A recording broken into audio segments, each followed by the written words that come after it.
Praise the lord. प्रभु यीशु मसीह के नाम में मुझे सुनने वाले सभी प्रियजनों को सलाम, अभिवादन। आज पूर्णोदय क्रिश्चियन मीडिया चैनल के माध्यम से आप लोगों के बीच में परमेश्वर का वचन बांटने के लिए जो अवसर प्रभु ने मुझे दिया, उसके लिए मैं प्रभु का धन्यवाद करती हूँ। इस चैनल और इस प्रोग्राम के पीछे कार्य करने वाले तमाम प्रियजनों के लिए भी मैं प्रभु का धन्यवाद करती हूँ। आज जब हम प्रभु की हुजूरी में हैं, हम अपने मनों को तैयार करें, हम अपने दिलों को तैयार करें उसके वचन को ग्रहण करने के लिए, क्योंकि उसका वचन जीवित है, प्रबल है, दो धारी तलवार से भी चोखा है। उसका वचन मधु से भी मीठा है, जो हमारे जीवनों की हर कमियों को दूर करने की सामर्थ्य रखता है। और आज जब हम उसकी हुजूरी में हैं, तो विश्वास रखें कि परमेश्वर निश्चित रूप से हम सबको आशीषित करेगा। आज के वचन के मनन के लिए हम एक भाग बाइबल में से पढ़ेंगे। आप मेरे साथ निकाल सकते हैं फिलिपियों की पत्री, उसका 2 अध्याय 5 से लेकर 11 पद तक। फिलिपियों की पत्री 2 अध्याय उसके 5वें पद से लेकर 11 पद मैं यहाँ आपके लिए पढ़ रही हूँ। यहाँ ऐसा लिखा है, जैसा मसीह यीशु का स्वभाव था, वैसा ही तुम्हारा भी स्वभाव हो, जिसने परमेश्वर के स्वरूप में होकर भी परमेश्वर के तुल्य होने को अपने वश में रखने की वस्तु न समझा, वरन अपने आप को ऐसा शून्य कर दिया और दास का स्वरूप धारण किया और मनुष्य की समानता में हो गया और मनुष्य के रूप में प्रकट होकर अपने आप को दीन किया और यहाँ तक आज्ञाकारी रहा कि मृत्यु, हाँ, क्रूस की मृत्यु भी सह ली। इस कारण परमेश्वर ने उसको अति महान भी किया और उसको वह नाम दिया जो सब नामों में श्रेष्ठ है, कि जो स्वर्ग में और पृथ्वी पर और पृथ्वी के नीचे हैं, वे सब यीशु के नाम पर घुटना टेकें और परमेश्वर पिता की महिमा के लिए हर एक जीव अंगीकार कर ले कि यीशु मसीह ही प्रभु है। पौलुस के द्वारा लिखी इस पत्री में यहाँ पर पौलुस प्रभु यीशु मसीह जैसा स्वभाव हमारा भी हो, इस बात को महत्व देते हुए कुछ बातें यहाँ लिखता है। और इस संदेश को हम इस प्रकार से शीर्षक दे सकते हैं, मसीह यीशु सा स्वभाव हम में भी हो। ये जो पद हमने यहाँ पढ़े, पौलुस बताता है कि प्रभु यीशु मसीह ने मनुष्य जाति के लिए, अपनी सृष्टि के लिए, मेरे लिए, आपके लिए क्या किया। इन पदों को प्रभु यीशु मसीह के जीवन से यदि हम जोड़ें तो हम उन्हें 3 भागों में बांट सकते हैं। वो जो महिमा में विराजमान था, स्वर्ग में विराजमान था, उसने अपनी सारी महिमा को त्याग कर अपने आप को शून्य कर कर एक मनुष्य रूप धारण किया, स्वर्ग छोड़कर वो पृथ्वी पर आ गया, ताकि मुझे और आपको वो राह दिखा सके जो मुझे और आपको फिर से परमेश्वर पिता से जोड़ सके। दूसरा, वो जब इस पृथ्वी पर था तो उसने उस क्रूस का दर्द या उस क्रूस की मृत्यु को सहा, ताकि मैं और आप जो पाप के गुलामी में थे, दलदल में थे, शैतान के अधीनता में थे, हम छुड़ाए जाएं। मेरा और आपका पाप का कर्ज, पाप का बोझ हटाने के लिए उसने अपने आप को बलिदान कर दिया। तीसरी बात, मरकर वो कब्र में ही नहीं रहा, वरन तीसरे दिन जी उठा और फिर से महिमा में उठाया गया और परमेश्वर पिता ने उसको वह नाम दिया जो सब नामों में ऊंचा है और उस नाम के आगे हर घुटना टिकता है। आज हम इन पदों के द्वारा कुछ बातें हम अपने जीवन में सीखने की कोशिश करेंगे। पहली बात, प्रभु यीशु मसीह जो सारी महिमा में विराजमान था, राजाओं का राजा, प्रभुओं का प्रभु है, उसने अपने आप को नम्र कर दिया, हलीम कर दिया। यहाँ लिखा है कि उसने अपने आप को शून्य कर दिया, उसने अपने आप को खाली कर दिया, पूर्ण रूप से अपने आप को खाली कर दिया और वो इस पृथ्वी पर उतर आया। ये उसकी नम्रता को दिखाता है। अगर उसने ये नहीं किया होता तो शायद मेरे और आपके जीवन में उद्धार का कोई मार्ग कभी भी संभव नहीं था। मैं और आप कभी भी अपने बल से, अपनी योग्यता से, अपने सामर्थ्य से हम कभी भी परमेश्वर के करीब जाने के योग्य नहीं बन सकते। परमेश्वर का वचन याद दिलाता है कि सब ने पाप किया है। मनुष्य जाति में, मनुष्य कुल में, इस संसार में जो भी पैदा हुआ है, सब ने पाप किया है और परमेश्वर की महिमा से रहित है। प्रभु यीशु मसीह ने अपने आप को शून्य कर दिया, अपने आप को खाली कर दिया ताकि वो एक मनुष्य का रूप ले सके और इस पृथ्वी पर आकर मुझे और आपको जो भटके हुए हैं, परमेश्वर से दूर हैं, फिर से वो राह दिखा सके, फिर से वो मार्ग दिखा सके जिसमें चलकर हम पिता की उपस्थिति में पहुंच सके। इसलिए यीशु मसीह ने कहा, यूहन्ना अपनी पत्री में कहता है कि यीशु मसीह ही मार्ग, सत्य और जीवन है। और वचन में लिखा है कि तुम सत्य को जानोगे और सत्य तुम्हें आजाद करेगा, स्वतंत्र करेगा। हमें वो स्वतंत्रता देने के लिए, हमें वो मार्ग दिखाने के लिए यीशु मसीह ने अपने आप को खाली कर दिया। यदि हम वचन में देखें तो दूसरा कुरिन्थियों उसके 8वें अध्याय उसके 9 पद में इस प्रकार लिखा है। दूसरा कुरिन्थियों 8:9 इस प्रकार कहता है, तुम हमारे प्रभु यीशु मसीह का अनुग्रह जानते हो कि वह धनी होकर भी तुम्हारे लिए कंगाल बन गया, ताकि उसके कंगाल हो जाने से तुम धनी हो जाओ। उसने अपने आप को खाली इसलिए किया ताकि मैं और आप उसकी भरपूरी में हम भर जाएं। हम अपने जीवन में वो सब आशीषें जो हमारे जीवन में नहीं थी, हम उन आशीषों को पाएं। इसलिए उसने अपने आप को शून्य कर दिया मेरे लिए और आपके लिए। यूहन्ना 3:16 कहता है, परमेश्वर ने जगत से ऐसा प्रेम किया कि उसने अपना इकलौता पुत्र, अपना बेटा दे दिया, ताकि जो कोई उस पर विश्वास करे वह नाश ना हो वरन अनंत जीवन को पाए। हमारे पास क्या नहीं था? हमारे पास जीवन नहीं था। हम मृत्यु में थे और अंधकार में थे, अंधकार की अधीनता में थे।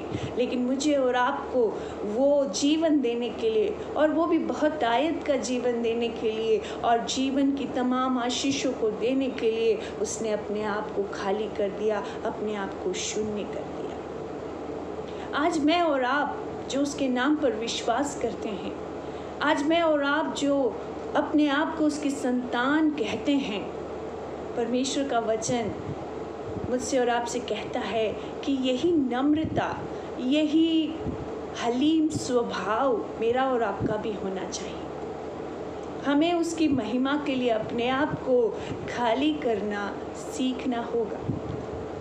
हमने अपने जीवनों को कई चीज़ों से भर रखा है, शायद वो परमेश्वर की महिमा के लिए नहीं होगा। आज हमें ज़रूरी है कि हम उन बातों को पहचानें और हम उन चीज़ों को अपने जीवन से दूर करें, अपने आप को खाली करें, ताकि वो हम में अपनी महिमा को प्रकट कर सके। हम वो खाली बर्तन बन जाएं जिसमें वो अपनी सामर्थ को प्रकट कर सके, वो दिखा सके कि वो सामर्थी परमेश्वर है जो अयोग्य को भी, जो किसी काम का नहीं है, उसको भी अपने हाथ में लेकर इस्तेमाल कर सकता है। शर्त इतनी ही है, हम अपने जीवन को खाली कर कर उसके हाथ में देकर कहें, प्रभु ये मेरा जीवन तेरी महिमा के लिए है, मुझे इस्तेमाल कर। हम में नम्रता का स्वभाव होना बहुत आवश्यक है। यदि हम उसकी हुजूरी में अपने आप को नम्र करते हैं और अपने जीवन को उसके हाथ में देते हैं, तो निश्चित जाने वो मुझे और आपको इस्तेमाल करेगा। उसने मेरे और आपके जीवन में अपने सामर्थ्य को उंडेला है। वचन इस प्रकार से कहता है कि हम मिट्टी के पात्रों में उसने अपनी सामर्थ्य को उंडेला है, ताकि वो दिखा सके कि वो हम में वास करता है और हम नहीं, उसका सामर्थ्य हमारे द्वारा कार्य करता है। पहली बात जो हमने सीखी कि यीशु मसीह आपको नम्र किया, अपने आप को शून्य किया, और आज मैं और आप जो प्रभु में हैं, हम ये सीखें। ये हमारे लिए बहुत आवश्यक है कि हम भी नम्र बने, अपने जीवन को उन सारी बातों से खाली कर दें, पाप में स्वभाव को, हमारे क्रोध को, हमारी इच्छाओं को, हमारे सांसारिक लगाव को हम अपने जीवन में से खाली कर दें, निकाल दें, और अपने जीवन को प्रभु के हाथ में दे दें कि प्रभु मैं नहीं, आप मुझ में बढ़ें, मेरी इच्छा नहीं, आपकी इच्छा मेरे जीवन के द्वारा पूरी हो। दूसरी बात जो हम देखते हैं, वहाँ लिखा है प्रभु यीशु मसीह अपने पिता का आज्ञाकारी रहा, यहाँ तक कि क्रूस की मृत्यु तक वो आज्ञाकारी रहा। क्या आज ये आज्ञाकारिता का स्वभाव मुझ में और आप में है? क्या हम वचन के आज्ञाकारी हैं? क्या हम पवित्र आत्मा की सुनकर चलते हैं? क्या आज हम अपने परमेश्वर की, अपने चरवाहे की आवाज़ को पहचानते हैं? क्या हम उसकी कही हुई बातों के अनुसार चलने के लिए अपने जीवन में प्रतिबद्ध हैं? या कई बार हम सुनकर अनसुना कर देते हैं, कई बार हम सुनते तो हैं लेकिन मानने के लिए हम अपने आप को तैयार नहीं करते हैं। आज परमेश्वर का वचन मुझसे और आपसे कहता है कि अगर हम निश्चित रूप में प्रभु की आशीषों को पाना चाहते हैं, हमें ज़रूरत है कि हम अपने आप को दीन करें, नम्र करें, और दूसरी बात, हम आज्ञाकारी बने रहें।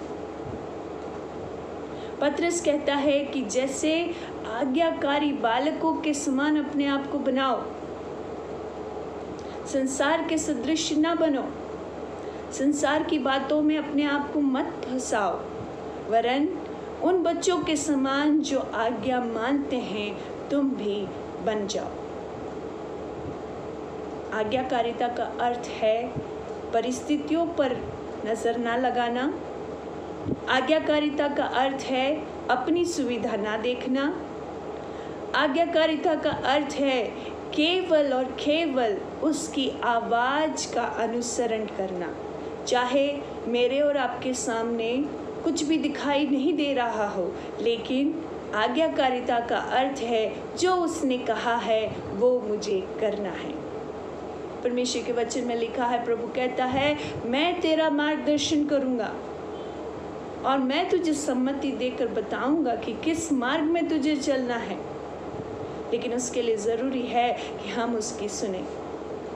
इज़राइल के लोगों को परमेश्वर ने चुना, अपने अद्भुत कार्यों को उनके जीवन में किया, उनकी हर ज़रूरत को प्रभु ने पूरा किया। जितने अद्भुत कार्य इज़राइल के लोगों ने अपनी आँखों से देखा, शायद ही कि किसी और लोगों ने देखा हो। ऐसा सौभाग्यशाली एक जन समूह था इज़राइल के लोग। उन्होंने वो सब देखते हुए भी कई बार परमेश्वर के वचनों का उल्लंघन किया, उसकी आज्ञाओं का उल्लंघन किया। कई बार वो अनाज्ञाकारी बन गए। जैसा वो चाहता था वैसा एक जीवन जीने में या वैसी एक चाल चलने में वो कई बार असफल हुए। इसलिए वचन कहता है कि भले ही उन्होंने मन्ना खाया, भले ही उन्होंने उस चट्टान का पानी पिया, लेकिन उनमें से कई लोग वायदे के देश में नहीं पहुंच पाए। मरुभूमि में ही उन्होंने अपने जीवनों को ख़त्म कर दिया। उसका कारण क्या था?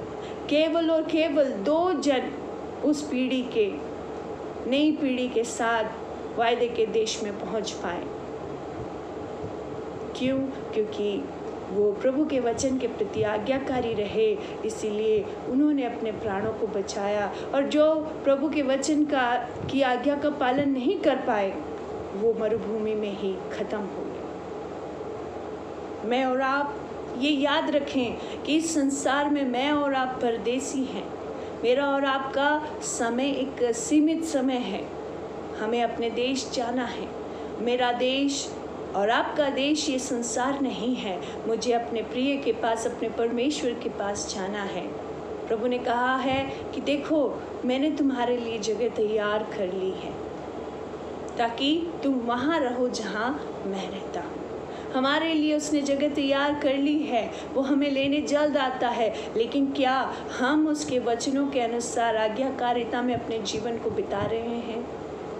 क्या उसकी प्रसन्नता के अनुसार हम अपने जीवन को जी रहे हैं?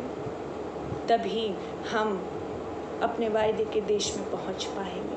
बहुत ज़रूरी है कि हम उसकी आवाज़ को पहचानें और उसकी आवाज़ के अनुसार चलने के लिए हम अपने आप को अभ्यस्त करें, हम अपने आप को सिखाएं।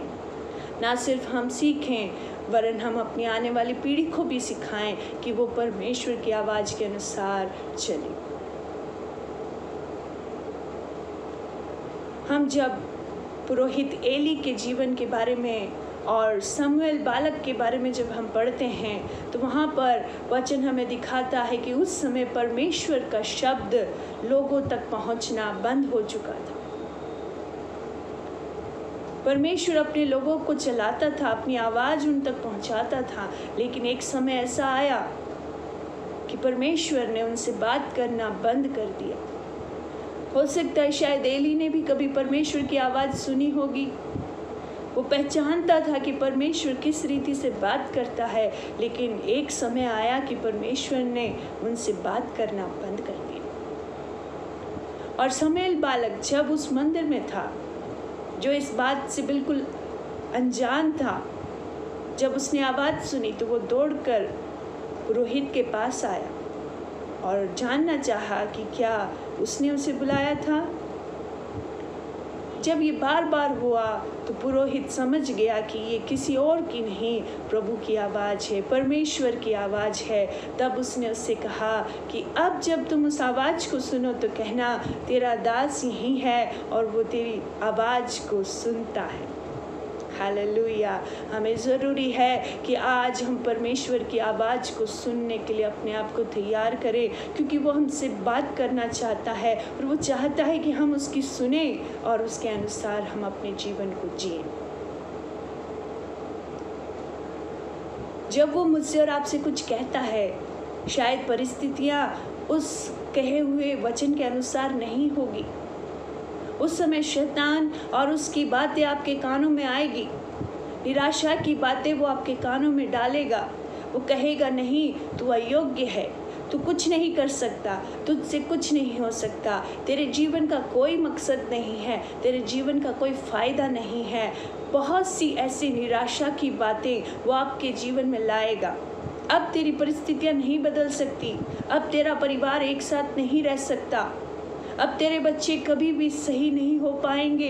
ऐसी कई बातें वो जब आपके कान में लाकर डालता है, जब आपके हृदय में डालता है, उस समय क्या आप और मैं उसकी आवाज़ को सुन पाते हैं? और क्या हम उसकी आवाज़ को सुनकर, हाँ, मेरा परमेश्वर जो सामर्थी है वो शून्य में भी, हालेलुया, जो है ही नहीं उसको भी उत्पन्न करने की सामर्थ रखता है, तो वो मेरी हर परिस्थितियों को सही करने में सामर्थी है। मैं आज चाहे अपनी परिस्थितियों में कोई सुधार नहीं देख पा रही, लेकिन मुझे विश्वास है कि मेरा परमेश्वर मेरे लिए ऐसा मार्ग खोलेगा जो शायद पहले मैंने कभी भी नहीं देखा, शायद पहले कभी भी मैंने अपने जीवन में अनुभव नहीं किया। एक अद्भुत रास्ता मेरे लिए मेरा परमेश्वर खोलेगा। ये विश्वास हम में से कितने जन को है? ये तभी हो पाएगा जब हम ये इस बात से अभ्यस्त होंगे कि हम उसकी आवाज़ को सुन पाएँ और उसकी आवाज़ को सुनकर उसके अनुसार हम चलें। जब हम उसकी आवाज़ के अनुसार चलेंगे, उसकी आज्ञा का पालन करेंगे, तो जैसे प्रभु यीशु मसीह के बारे में लिखा है कि वो पिता का आज्ञाकारी रहा, यहाँ तक कि मृत्यु भी उसने सह ली, तो परमेश्वर पिता ने उसे वो नाम दिया जो सब नामों में श्रेष्ठ है। प्रेरितों के काम में पतरस जब अपना प्रचार करता है तो वो कहता है, स्वर्ग के नीचे, पृथ्वी के ऊपर और कोई नाम नहीं दिया गया जिसके द्वारा मनुष्य जाति में उद्धार हो सके, किसी का भी उद्धार हो सके, केवल और केवल यीशु नाम। इब्रानियों की पत्री उसका पहला अध्याय, उसके शुरुआती पदों को जब हम पढ़ते हैं तो वहाँ पर लिखा है कि पूर्व युग में परमेश्वर ने बाप दादों से थोड़ा थोड़ा करके और भांति भांति से भविष्यवक्ताओं के द्वारा बातें कर इन अंतिम दिनों में हमसे पुत्र के द्वारा बातें की, जिसे उसने सारी वस्तुओं का वारिस ठहराया और उसी के द्वारा उसने सारी सृष्टि की रचना की है। वह उसकी महिमा का प्रकाश और उसके तत्व की छाप है और सब वस्तुओं को अपनी सामर्थ्य के वचन से संभालता है। वह पापों को धोकर ऊंचे स्थानों पर महिमा महिम के दाहिने जा बैठा और स्वर्गदूतों से उतना ही उत्तम ठहरा जितना उसने उनसे बड़े पद का वारिस होकर उत्तम नाम पाया। प्रभु यीशु मसीह के नाम को सारा अधिकार दिया गया, इसलिए उसने अपने चेलों से कहा, जी उठने के बाद कहा कि स्वर्ग और पृथ्वी का सारा अधिकार मुझे दिया गया है। वही प्रभु मुझसे और आपसे कहता है, यदि हम उसके सामने अपने आप को नम्र करते हैं, यदि हम उसके वचनों का और उसकी बातों का पालन करते हैं, उसके प्रति हम आज्ञाकारी रहते हैं, तो निश्चित जाने हमें ऊंचा उठाने वाला, हमें महिमा देने वाला, हमें सम्मान देने वाला हमारा परमेश्वर है, क्योंकि वो सारा अधिकार अपने हाथों में रखता है। हम इस संसार की बातों में ना जाएं, इन संसार के आशीषों के पीछे ना जाएं, वरन हम अपने जीवन को प्रभु के अनुसार अगर हम जिएंगे तो आप निश्चय जाने, चाहे आप किसी भी क्षेत्र में क्यों ना चले जाएं, आपको ऊंचा उठाने वाला आपका परमेश्वर है। सबसे अच्छा उदाहरण यूसुफ का जीवन है। वो अपने परिवार के लोगों के द्वारा ठुकराया गया, उसे अपनों ने ही बेच दिया, उसे कई परेशानियों का एक नौकर के रूप में उसने काम किया। उसके पश्चात बिना किसी गलती के, बिना किसी अपराध के उसको एक अपराधी के समान जेल में डाल दिया गया। लेकिन वचन, यदि आप उस कहानी को अगर उस समय में उस भाग को यदि आप पढ़ेंगे तो कहानी में इस प्रकार लिखा है, कई जगह बार बार इस बात को बताया गया है कि परमेश्वर यूसुफ के साथ था, परमेश्वर यूसुफ के साथ था और परमेश्वर ने उसके हर काम को सफल किया, परमेश्वर ने उसके हाथ के कामों को सफल किया। इसलिए सही समय आने पर परमेश्वर ने उसको ऊंचा उठाया और उस देश के एक प्रमुख व्यक्ति के रूप में, एक प्रमुख नेता के रूप में परमेश्वर ने उसको उभारा। एक प्रमुख स्थान परमेश्वर ने उसको दिया, जो कि अगर हम साधारण मानसिक रूप से सोचें तो वो संभव नहीं है। मेरा और आपका परमेश्वर हमारे जीवन की हर परिस्थितियों को जानता है। आप और मैं शायद कई बातें, कई प्रश्न और कई हम जो हमारे कंप्लेंट्स हैं, हम परमेश्वर के सामने रख कर कहते होंगे, प्रभु मेरे जीवन में तो ऐसा हुआ, मेरा जीवन तो ऐसा है, मेरे पास इतनी ही आशीषें हैं, मेरे पास इतनी ही सीमित मेरे पास शक्ति है। हम बहुत कुछ परमेश्वर को कहते हैं, लेकिन प्रभु कहता है, यदि तुम अपने आप को मेरे हाथ में सौंपते हो और यदि तुम मेरे वचनों के अनुसार चलते हो तो निश्चित जानो तुम्हें ऊंचा उठाने वाला, तुम्हें महिमा देने वाला मैं हूँ और निश्चित तुम्हें महिमा मैं दिलाऊंगा। आज यदि अपने पढ़ाई में अगर आप असफल महसूस करते हैं, यदि आज आप अपने व्यक्तिगत जीवन में अगर निराशा में हैं, यदि आज आप काम के क्षेत्र में परेशान हैं, यदि आज आपके परिवार में कोई परेशानी है, यदि आप आज सेवा क्षेत्र में थक चुके हैं, निराश हो चुके हैं, मैं अपने प्रियों से इस प्रकार से कहना चाहती हूँ, प्रभु का वचन आपके लिए और मेरे लिए इस प्रकार से कहता है, अपने आप को उसके हाथों में दे दो। परिस्थितियाँ चाहे कैसी भी क्यों ना हो, आपको ऊंचा उठाने वाला, आपको महिमा देने वाला आज भी जीवित है। और निश्चित जाने, जैसे दाऊद ने कहा, शत्रुओं के सामने मेज को बिछाने वाला परमेश्वर है। जब आप सोचते भी नहीं होंगे, जब आपको कोई आशा नहीं होगी, तब वो आपके जीवन में ऐसा मार्ग खोलेगा, ऐसा कार्य करेगा कि ना सिर्फ आप वरन सारा संसार आपके जीवन में परमेश्वर के कार्य की महिमा करेगा, गवाही देगा। प्रभु यीशु मसीह ने अपने आप को नम्र किया, वो आज्ञाकारी रहा, इसीलिए परमेश्वर ने उसे ऊंचा उठाया। सब नामों में ऊंचा नाम उसे दिया गया।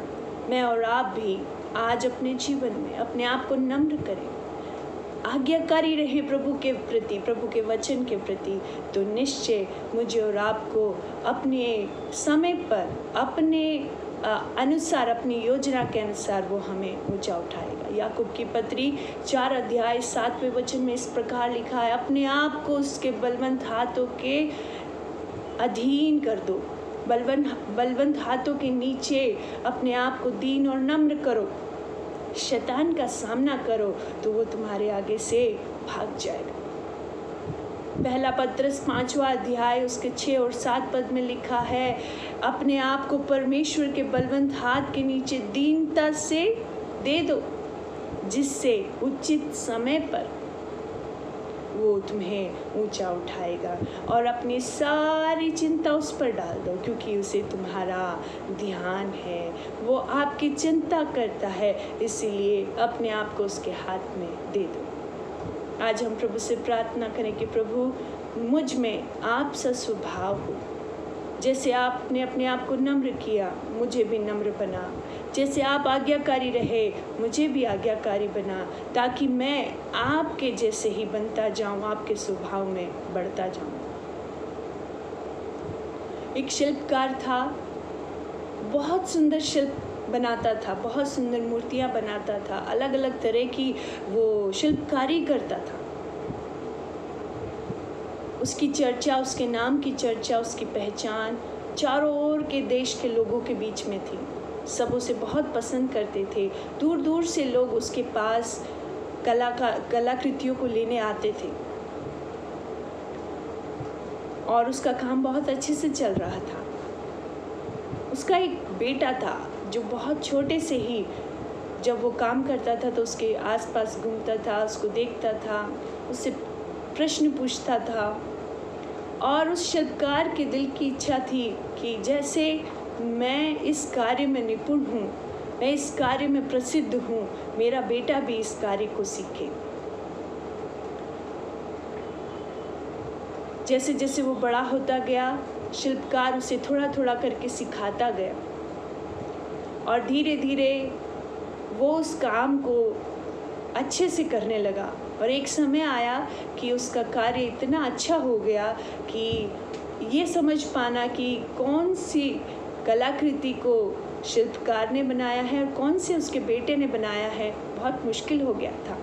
हूबहू एक जैसी बहुत सुंदर कलाकृतियाँ वो बनाने लगा था। शिल्पकार बूढ़ा हो रहा था तो उसने उस कार्यभार को अपने बेटे के हाथ में सौंप दिया, और वो बेटा भी एक आज्ञाकारी बेटे के रूप में हमेशा जो कुछ भी बनाता अपने पिता से पूछता कि इसमें कोई कमी है, और जो कुछ वो उसमें कमी बताता उसको वो फिर से ठीक करता, सुधारता। अब इस बेटे की पहचान बहुत दूर दूर तक हो गई। लोग उसकी शिल्प कृतियों को लेने के लिए बहुत दूर दूर से आते थे।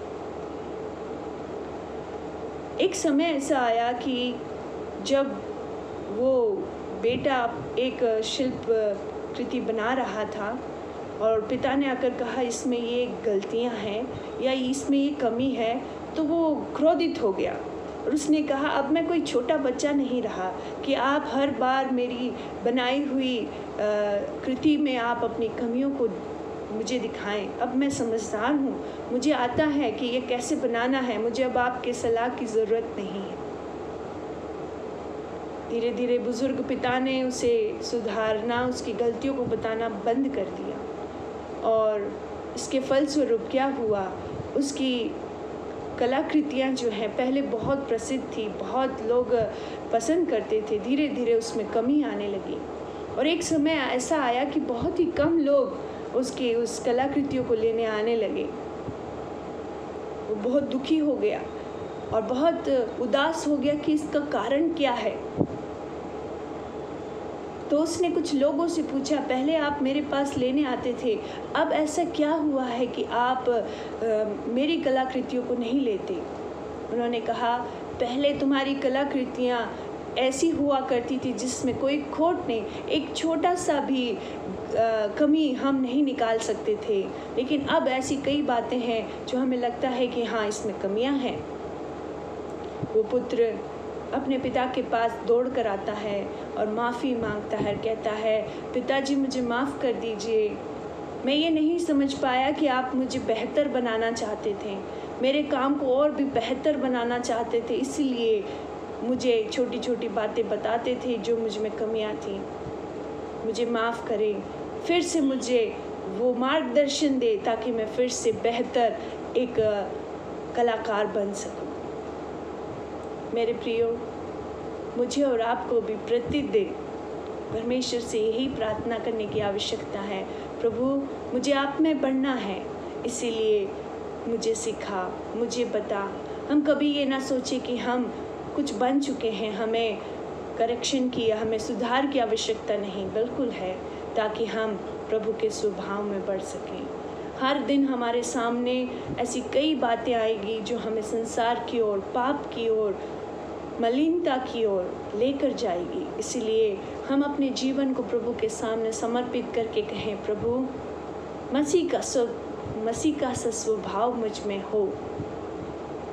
अपने जीवन को आपके हाथों में समर्पित करता हूँ और आपके वचन के, आपकी आवाज़ के प्रति आज्ञाकारी होने के लिए अपने आप को समर्पित करता हूँ। तो निश्चय जाने आप अपने जीवन में प्रभु की महिमा को देखेंगे, वो आपको उठाएगा, अपनी महिमा आपके जीवन में प्रकट करेगा और आपके जीवन में बड़ी बड़ी गवाहियों को वो ज़रूर देगा और आप देख पाएंगे कि वो आपके जीवन में कितने बड़े कार्यों को वो करने वाला परमेश्वर है।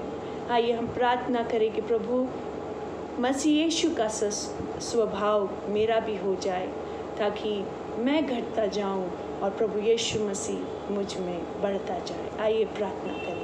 परमेश्वर पिता, हम धन्यवाद करते हैं प्रभु जी, सुनने वाले प्रत्येक जन को, और प्रभु अपने आप को आपके हाथों में समर्पित करते हैं। आपके वचन के प्रति प्रभु हम आज्ञाकारी बनना चाहते हैं, अपने जीवन को नम्र और दीन करते हैं, ताकि आपका नाम हमारे जीवन में महिमा पाए और जो हमें देखे वो आपके प्रेम को, आपके स्वभाव को हमारे जीवन में देखने पाए। इस प्रार्थना को यीशु मसीह के नाम से मांगते हैं, आमीन। वचनों के द्वारा प्रभु आप सबको आशीष दे, प्रभु में बलवंत रहें, प्रभु में बढ़ते जाएं और हम उसकी पहचान में निरंतर बढ़ते जाएं। God bless you.